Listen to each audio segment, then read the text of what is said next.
Millionaire Mindset. Dulu, kehidupan saya mengalami goncangan yang amat sangat. Ini bukan pertama kali, melainkan kedua kalinya saya terpuruk. Tapi yang kedua ini sangat dahsyat. Seluruh harta saya hilang dan hutang saya menumpuk. Ketika itu saya masih memiliki beragam bisnis, tetapi dalam masa hampir bersamaan, shit happen alias kesialan beruntun terjadi dalam kehidupan saya. Money changer saya kecurian hingga 2 kali dalam 3 bulan. Kapal, barge yang saya bertransaksi untuk mengirim barang ke Kelian Equatorial Mining di Kalimantan Timur karam. Asuransi tidak membayarnya. Pabrik kapur Hydrated Lime yang masih berhutang pada bank kena gempa di Cilengsi. Gempanya memang kecil, tapi meretakkan tungku utama yang harganya mahal. Traktor di kuari kapur meluncur tak terkendali menabrak silo pabrik. Asuransi juga tidak menggantinya. Ditambah lagi bank pembiayaan kami yaitu PDFCI ditutup BPPN di tengah krisis keuangan yang berkepanjangan kala itu. Harga bahan baku mendadak naik 200% yaitu harga gas. Perusahaan saya pun terpaksa file for bankruptcy. Semua musibah ini terjadi dalam kurun waktu 2 tahun yaitu tahun 1999 dan 2001. Kerugian tak tanggung-tanggung. Mobil hilang semua, rumah 3 hilang semua. Masih berhutang 9 digit lagi. Setiap saat, setiap hari emosi saya memuncak. Makan keluarga, bayar sewa, uang sekolah anak membuat panik dan marah. Mau bekerja di mana? Kapan hutang terbayar? Bagaimana untuk hidup? Demikian segala hal itu berkecamuk di kepala saya. Dikejar debt collector, dikejar hukum, dikejar BPPN, dan juga dikejar teman investor yang marah dan kecewa dengan saya. Bayangkan betapa kusutnya situasi saya saat itu. Di tengah keputusasaan, siang itu saya langsung memandang langit dan bicara langsung kepada Allah Subhanahu wa Ta'ala, Tuhan yang saya percayai 100%. Saya katakan kepadanya bahwa saya putus asa dan hidup saya sudah diambang frustrasi. Saya marah sekali kepada semuanya. Saya menuduh kehidupan ini tidak adil. Saya merasa telah melaksanakan seluruh ajaran agama. Saya teringat betapa tertibnya saya puasa Senin Kamis selama 5 tahun. Saya tidak putus sholat malam. Selalu tahajud setiap malam. Jangankan peribadatan yang wajib-wajib, yang sunnah saya laksanakan semua. Hitungan zakat, hitungan sedekah, saya tidak 2,5% lagi. Saya mendirikan panti asuhan, mengelola 8 panti, menampung 400 anak yatim dalam kurun waktu 5 tahun kala itu. Itu semua saya laksanakan dengan tulus, dengan keindahan munajat. Namun, ketika kebangkrutan beruntun selama 2 tahun tanpa jeda, tanpa belas kasihan terjadi pada saya mempertanyakan, apa bukti ketaatan dengan kenyataan yang saya dapati? Jujur, saya marah kepada Tuhan. Waktu itu, saya protes, bahkan sempat muncul keraguan dalam hati saya mempertanyakan keadilan Tuhan. Saya bertanya kepadanya, mengapa musibah ini terjadi kepada saya? Apalagi yang kurang dari saya, sehingga saya pantas menerima ini semua? Mengapa rasanya hidup ini kejam dan sadis sekali? Pertanyaan-pertanyaan itu terus berputar dalam diri saya. Akhirnya saya mulai menjauh dari Tuhan. Jangankan sunnah, yang wajib pun mulai saya tinggalkan karena saya meragukan semua tentang ajaran kebenaran agama saya.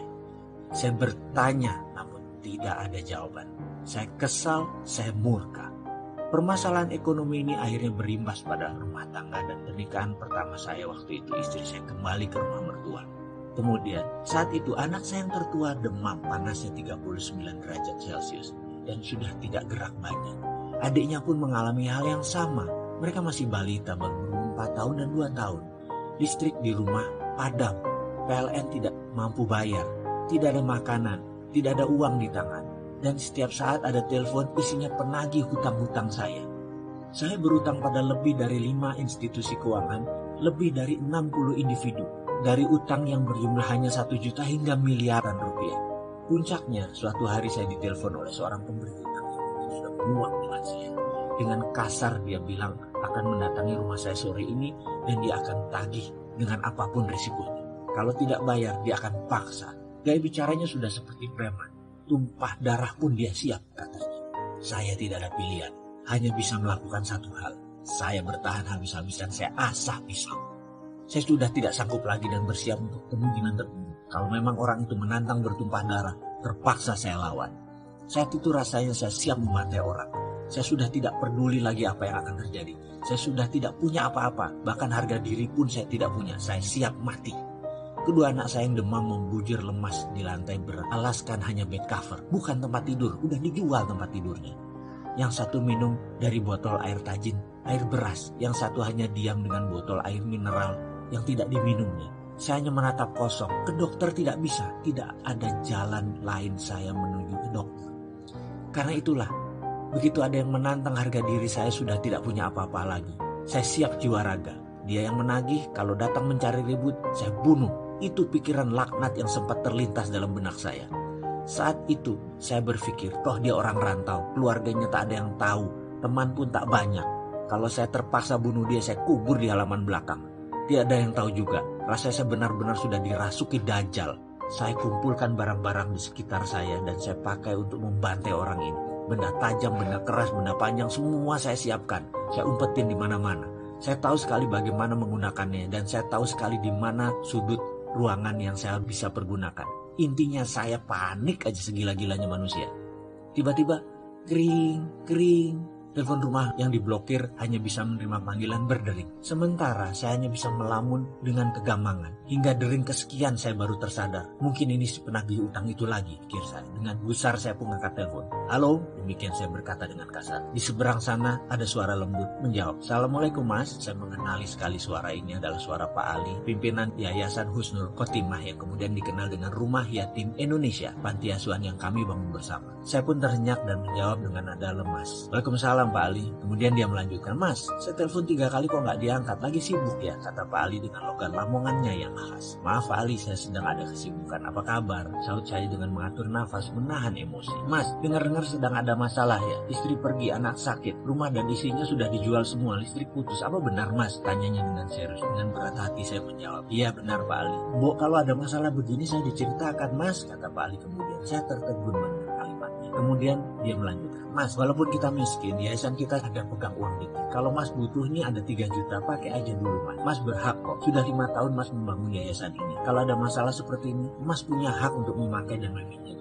Saya ke rumah ya sekarang, terus bawa anak-anak ke dokter. Saya yang antar. Nyes. Rasanya saat itu bara di hati saya seakan tersiram satu ember es batu. Saya tertegun, terduduk, dan menangis terseduh. Saya tidak kuasa menahan getaran di dada. Rasa haru, rasa malu, ada rasa senang, kesal, semua jadi satu. Dengkul saya keduanya di lantai. Tangan saya masih memegang kelewang, pedang pendek. Sesaat kemudian saya buang jauh. Yang ada hanya diri saya tersungkur bersujud. Saya salah ya Allah, saya salah. Batin saya memohon tobat. Saya tersungkur di sajadah tua yang tepat ada di samping saya. Tak lama kemudian selagi saya terduduk menatap langit di bawah pohon kelapa di teras belakang rumah, terdengar suara bariton mengucapkan salam. Assalamualaikum, sapanya. Saya pikir Pak Ali, rupanya bukan.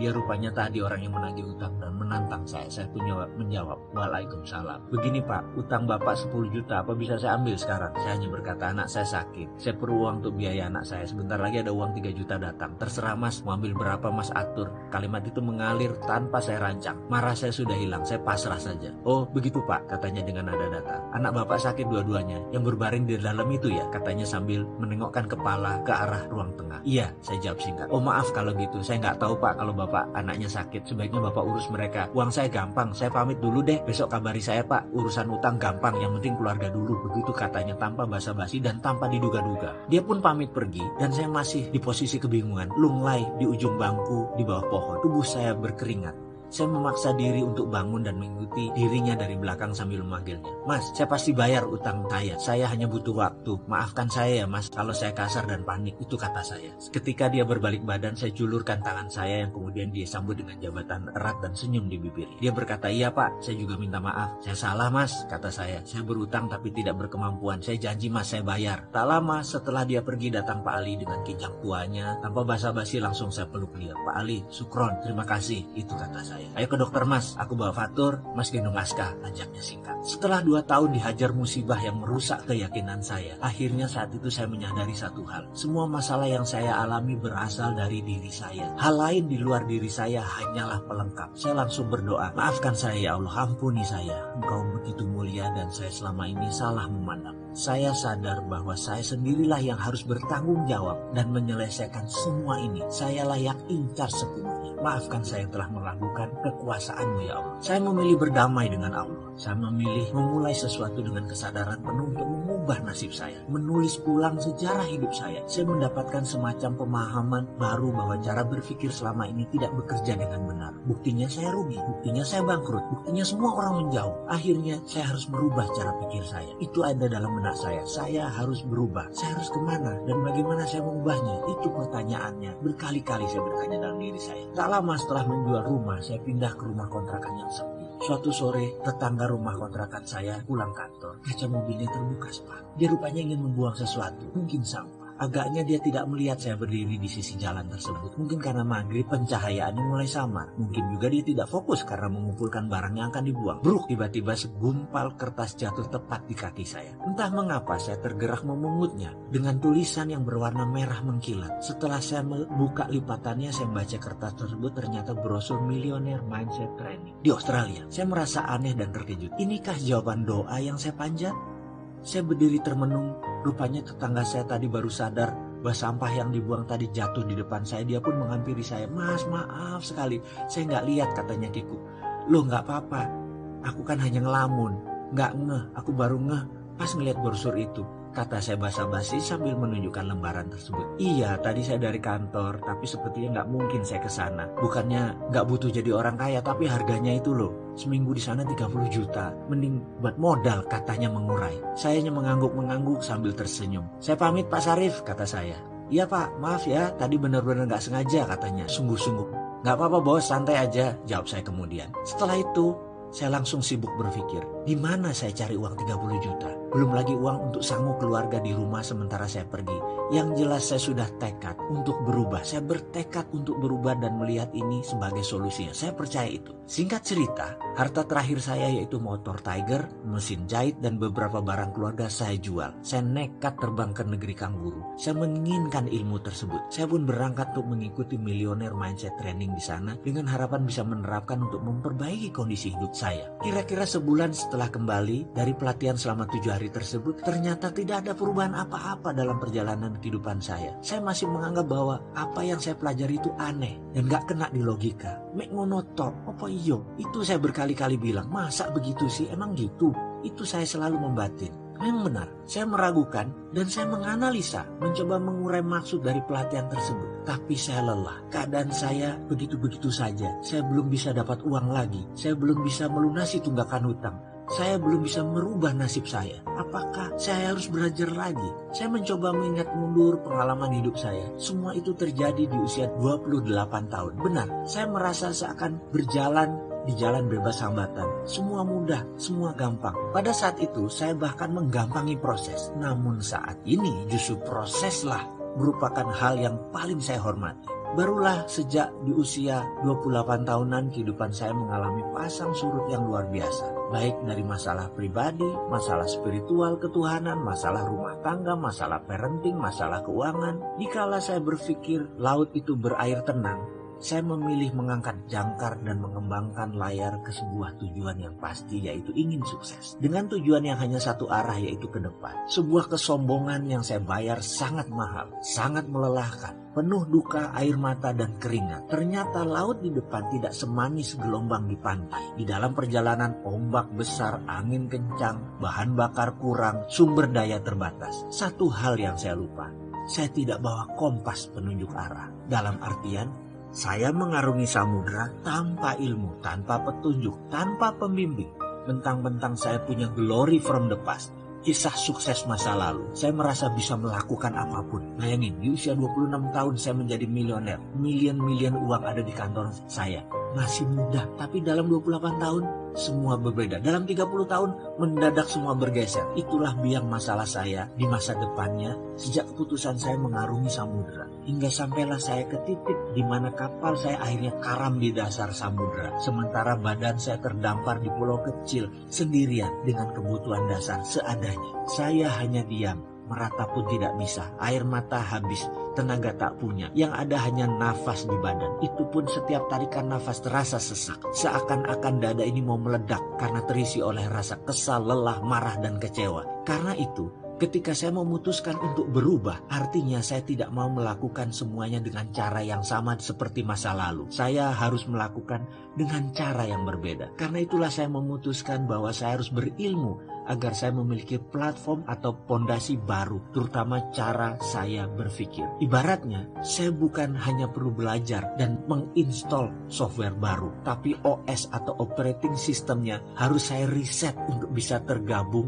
dan terhubung dengan software tersebut. Sederhananya begini, jika otak kita yang berkemampuan maha dahsyat ini adalah hardware pemberian Tuhan, softwarenya kita sendiri yang pasang. Sebut saja software sukses, software sehat, software bahagia, itu semua manusia yang install. Jadi hardwarenya memang pemberian Tuhan, tapi softwarenya manusia yang pasang. Mungkin banyak sahabat yang menonton video ini akan berkerut kening ketika saya membawa hal seperti ini, tapi coba saya berikan ilustrasi. Seorang anak yang hidupnya dikritik, dimarahi, ditekan, dipaksa, diharuskan, dibatasi, dilarang, dimaki, dan dihina akan membuat dirinya tumbuh sebagai pribadi yang peragu, pemarah, dan pendendam. Bandingkan dengan anak yang tumbuh dengan didorong, dipuji, disayangi, diperhatikan, didukung, dan dikelilingi suasana penuh canda tawa, sang anak akan memiliki platform hidup lebih ringan, lebih fun, banyak senyum, dan vibrasi dirinya disukai orang. Yang saya maksud di sini adalah software seseorang diinstal oleh orang tuanya, oleh lingkungan sekitarnya, dan tentu saja software yang buruk